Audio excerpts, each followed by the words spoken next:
Friends. I'm going to jet through these notes. I'm going to try to kind of get these done in about 10 minutes so we're not spending the entire class period on, you guys writing down notes and hearing me yap, yap, yap. And, throughout these videos, obviously, you get to, fill in the blanks, and I'm going to grade your notes probably from now on just to make sure that you're watching this video. But feel free to pause this so you can get the words down, because I'm going to fly through some of this. We got the 5 aspects of culture that we've already talked about, which would be technology, social norms, values, symbols, and language. All those things are part of what make up a culture. And as you can see here, we're going to kind of focus on symbols, language, and especially cultural norms.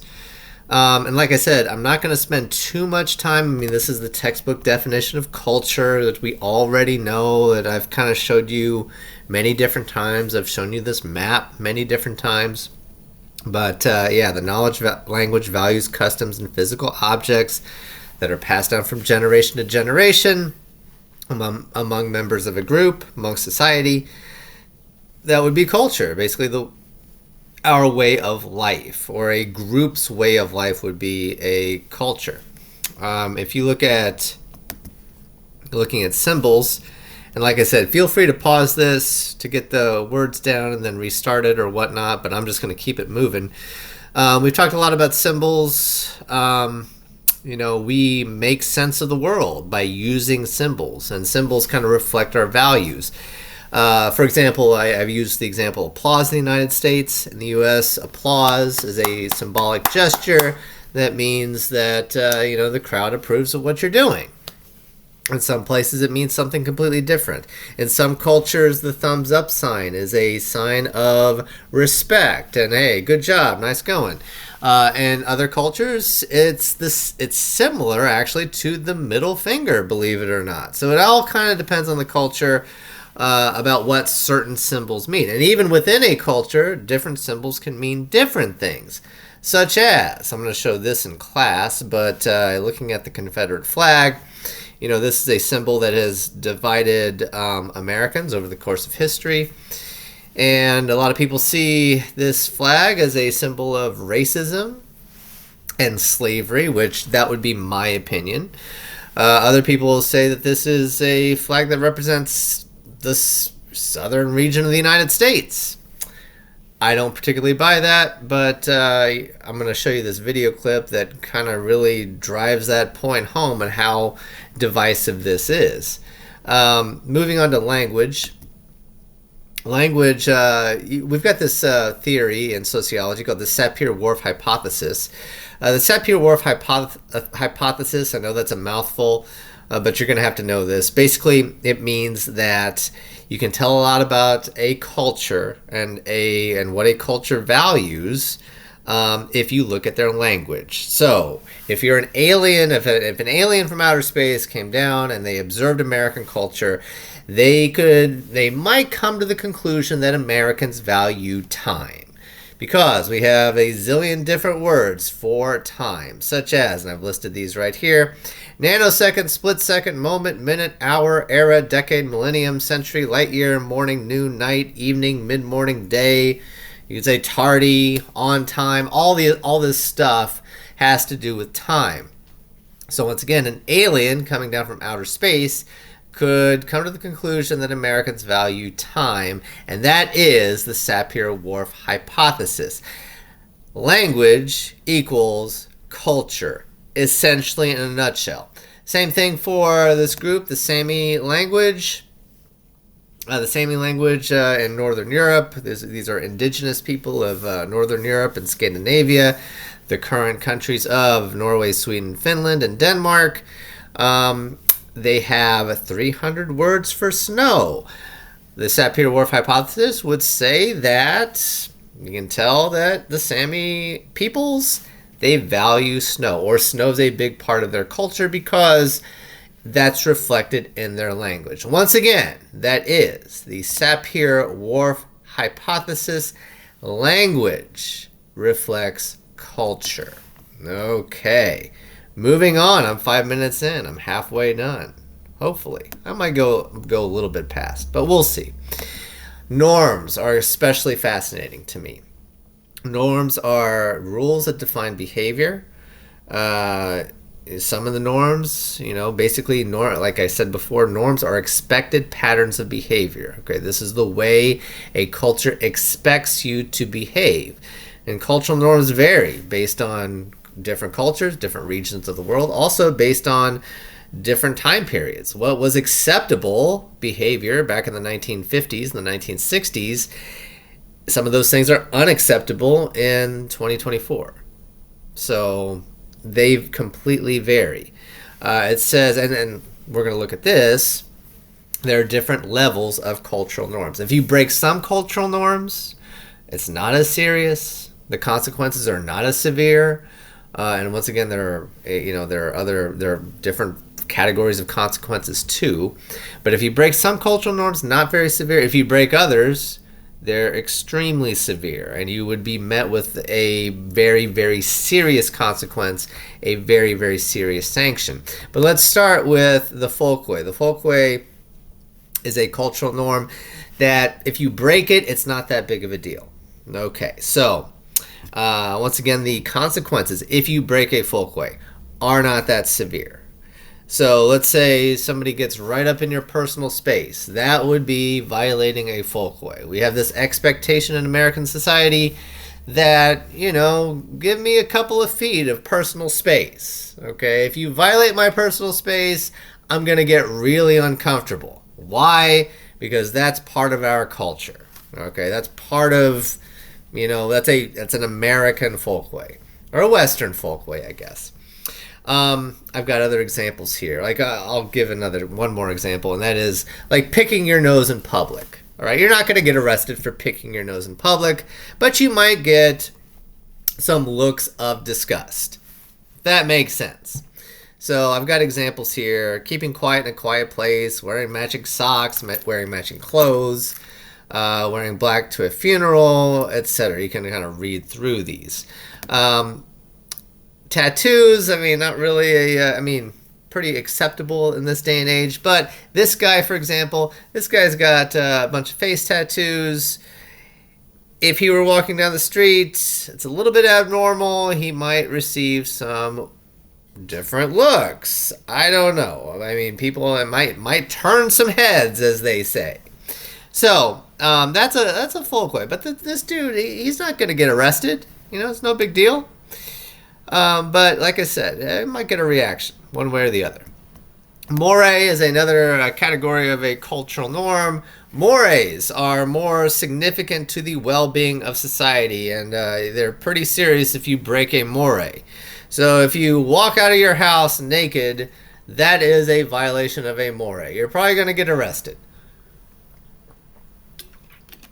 Using loud profanity during church. Probably not going to get arrested for that, but you'll probably be asked to leave. This guy right here, coming to work drunk, that would be a violation of a moray. All right, he's going to get fired, perhaps arrested. I got others like adultery, for example, like cheating on your spouse, cheating on a significant other. That would be a violation of a moray. And a lot of times, most of the time actually, mores are defined by law. So if you're breaking a moray, chances are there's a decent chance you are also breaking a law. Then we come to the most significant cultural norm, and that would be a taboo. Okay, so the taboo is the most serious cultural norm. If you violate a taboo, then you're looking at banishment for life. For example, murder, that's taboo in this society. You're going to prison forever, or you're getting executed. Child abuse, sexual abuse, incest, child molestation. These are things that if you commit these things, these acts, you are going to get banished. I would say, some of these mores that I've listed, like I put child abuse, animal abuse, and racism. I would almost say that those are taboo more than they are mores. But again, some of these are very debatable. But these are individuals that violated mores. I can talk about these in class, but in order, we've got Bill Cosby, we've got Kevin Spacey, we've got what's this dude's name? Harvey Weinstein. We got, I almost said Jeffrey Epstein, which he also violated was a major taboo guy. And we got Matt Lauer. All these individuals were accused or convicted of sex crimes. Like, think R. Kelly. That's another guy who violated taboos or committed the most serious acts. Completely banished from society. So if you violate a taboo, you're gone. Serial killers like Jeffrey Dahmer, Ted Bundy, etc. I mean, even if you kill somebody in general, like, that's a violation of a taboo. And then we have laws. Laws are basically formally defined and enforced by society. I mean, we have law enforcement. If you break laws, I mean, a lot of these cultural norms, more and taboo, they are covered by laws. And most of the time, if you violate, like I said, if you're violating a more, most of the time you're violating the law, but not always. Like, some people would consider cheating on a test a violation of a more, but if you cheat on a test, you're not going to get arrested. So therein lies the difference there. And you can pause that. I'm just going to move on in the interest of time, but be sure to pause it and write these down. Like I said, I'm going to grade your notes. We've got consequences. When you're breaking, hopefully this doesn't go on for too much longer. When you're breaking a cultural norm, you're going to receive consequences, or what they call in sociology, sanctions. And sanctions can be positive, they can be negative. Like, if you do something good, you will receive a positive sanction. So a positive sanction would be like an invitation to the evening of excellence, or an invitation to the top 30 dinner if you graduate top 30 in your class. Now, negative sanctions, if you do something bad and you get caught, you would get ISS, OSS, or prison. Now, right here, it says formal sanctions. All right, formal sanctions. A formal sanction is something that is coming from an institution. So if you get punished by the school, or if you get arrested, or if you get convicted of a crime, all of those things are coming directly from an institution, which makes them formal sanctions. All right, so you might want to write off to the side sanctions, or next to formal sanctions, institutions. Okay, all these positive formal sanctions, all of these come from an institution. All these come from school. Negative formal sanctions right here, these come from school. Obviously, prison, that's coming from the government. Moving on to informal sanctions. Informal sanctions. So these are sanctions that you receive not from institutions, but from individuals. Okay, so general members of the group. And there are positive informal sanctions and negative informal sanctions. Positive would be like thanking somebody for fixing their car, applause, writing a good review on social media. All those things are positive. They are not coming from institutions. They're coming from individuals, which makes them informal sanctions. Negative informal sanctions. All right, staring at somebody when they're talking loudly during a movie. Not coming from an institution, coming from an individual person, but still negative. Informal. Blocking a person on social media, eye-rolling, looks of disgust. If I'm picking my nose in public and somebody gives me a dirty look because I'm doing that, I'm violating a folkway and I'm receiving a negative informal sanction. Informal sanctions are coming from individuals, not from institutions. And then finally, we have this phenomenon that is fairly recent called cancel culture, kind of a form of sanctions where people commit acts of, racism, sexism, saying inappropriate things, saying homophobic things, and they're caught. And because of that, they are, quote unquote, canceled by society. Now, is this a good thing? Is this a bad thing? I'm not exactly sure. I mean, I think some people are canceled and they come right back. Like we talked about Mr. Beast. Mr. Beast, has he been canceled? I don't know. Has he? he still exists. I assume his YouTube channel still is in existence, is still functional. But once again, what does it mean to be canceled in society? So these are people right here. Like it says here, cancel culture is recently applied to people who have violated some sort of social norm and they've been blacklisted from their profession. So, like these people, Kevin Spacey, Matt Lauer, Charlie Rose, Bill Cosby, Morgan Wallen. These are people who, I mean, most of them committed sex crimes, like Kevin Spacey, Matt Lauer, Charlie Rose, Bill Cosby. They either committed sexual harassment or sexual assault or rape. Morgan Wallen was caught on video saying the N-word.